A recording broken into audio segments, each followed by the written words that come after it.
Hey guys, welcome back to the channel. Just wanted to take a moment and share with you another strategy to help you solve your multiplication problems. So this strategy is called lattice, and you can use this strategy when solving 2-digit by 2-digit numbers. And if you understand this strategy when you're using 2 by 2 numbers, definitely it should be easy as pie if you use this strategy to help you solve problems that have 3 digits on the top and maybe even 3 digits on the bottom. So this is another strategy. Again, math is so awesome because there's not just one way that you can do math problems. There's always, most of the time, another way that you can solve the problems. So I am just simply trying to share with you things that I've learned to help you be as successful as possible. So stay tuned and check out this strategy, and let's see if this is something that you can use when you're using and trying to solve multiplication problems.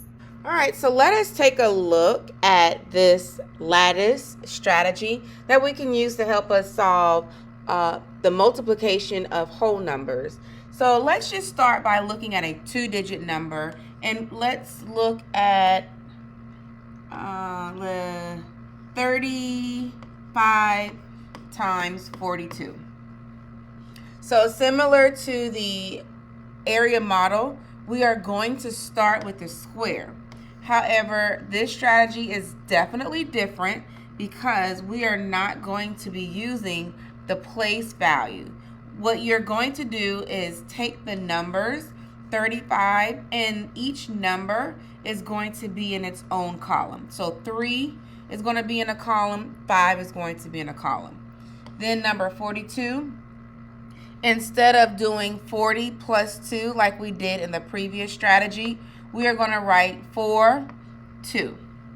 So the next thing that we're going to do is, once you set your squares up, we're going to have to cut our squares in half diagonal. So let's look at this square, and I just say start from the top of one square and go all the way down to the bottom, and you need to extend that line out. You're going to do the same thing for all of your other squares. So I'm going to cut that square in half, but continue because there is another square touching it and the line goes out. And finally, the last square here. So, oh, excuse me. So now I'm ready to start my work, but before I go on, let me make sure that I explain that these squares are cut in half for a reason, because again, even though we are not using place values such as 30 plus 5, we still need to understand place value and that every number has a home. So here in this square is going to represent your ones place. This square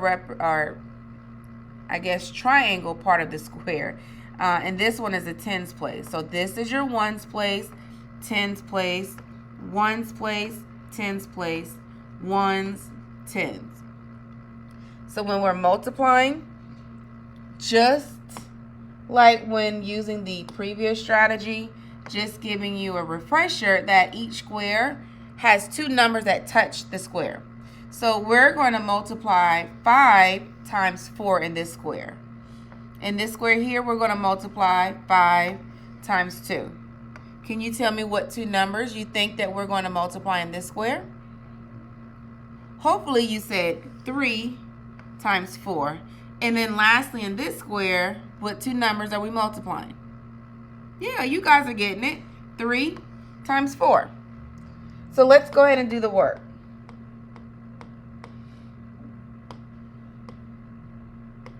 So when we're multiplying, again, we already said that we're going to multiply 5 times 4, and 5 times 4 is what? 20.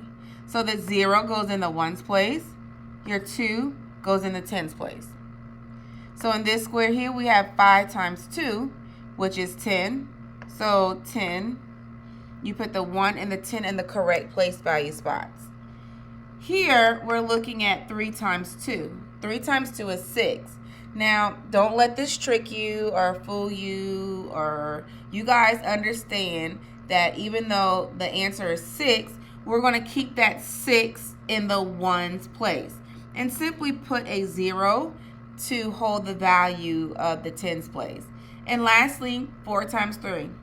That is going to be 12, and we write our answers accordingly. The last thing that we're going to do in this particular strategy is add them up. But let me make sure that I explain how these rows work. We are going to add these rows up diagonal, okay? So you're going to simply start right here, and we know that we can just bring that 0 down. So next we're going to look at 6 plus 1 plus 0. That leaves you with 7, so I'm writing my answer down here. 2 plus 2 plus 0 is 4. 1, you bring that down because I don't have any other numbers to add, which leaves you with your answer right here. 1,470 is my answer for this problem. Now, if you understand this problem, then I promise you, you can solve multiplication numbers with 3 digits on the top and 3 digits on the bottom, and numbers that are just as large as your mind can imagine. So let's do one more practice problem together, and that's going to be 365 times 42. So just like before, we are going to draw our square.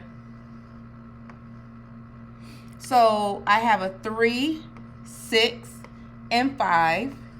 And then on the side, I am going to write a 4 and a 2. What's next? Well, you guessed it. We are going to divide our squares in half.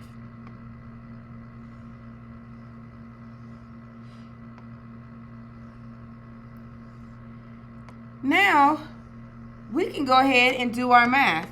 So I'm going to start with this square right here. 5 times 4, I know it's 20. 5 times 2, 10. 6 times 4, 24. 6 times 2, 12. 4 times 3, 12. 3 times 2, 6. Finally, we're going to simply add all of our numbers up. So this is a 0. 0, 1, 2. 6 plus 4 is 10. Plus 1, 11. Plus 2, 13. So here's a little different because that 13, I cannot write a 13 down here on the bottom. What you're going to have to do is regroup like you do with any other normal problem. So your 3 is going to go on our line, and the number 1, we're going to regroup in the next column. So now I have 2 plus 2 plus 1 is 5, and bring that 1. So my final answer, you guessed it, is 15,330. So let me leave you with one problem. Well, no, I'm going to leave you with 2 problems. And I want to challenge you to do 32 times 64. And then I want to challenge you by doing a 3-digit number on the top, 438 times 49. Okay, so I'll get you started by helping to draw your square. So my 4, 3, and 8 goes on the top. What numbers are going to go on the side, guys? Did you say 49? Because if you did, you are absolutely right. Then go ahead and draw your lines to separate. So that's that problem. And then certainly you need a square for your other problem, 32 and 64.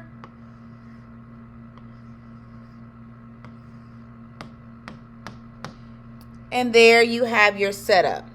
Once you go ahead and get these problems solved, please make sure that you leave your answers in the comment section. I'm going to give you a minute to go ahead and just pause your screen and you do the work and let me know what your answers are.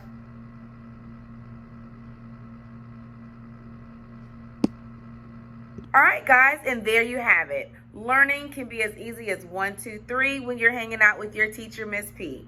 So with that being said, make sure that you leave your answers in the comment section below. After you leave your comments, your answers in the comment sections, if you have not done so, please go ahead and hit that subscribe button. I would love for you to be a member of Ms. P's class. And make sure you hit that notification bell so that you don't miss not one single post. Okay, and also the last request that I have of you is simply give us a thumbs up and then share this video. Again, we're always trying to help people learn. So with that being said, till next time, thanks for stopping by. Can't wait to see you in the next video. Bye.